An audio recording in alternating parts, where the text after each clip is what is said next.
Hello mga kaanyag, maanyag na hapon.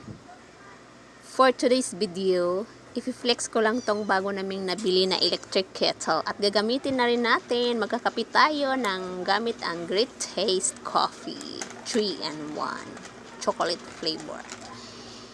Yan mga kaanyag. Hayan mga kaanyag, lalagyan natin ng hot water para maging hot ang hapon natin. Haha, chares. Today is Sunday mga kaanyag, so happy Sunday to all. Bye-bye. Me? Obsessed with you? Yes.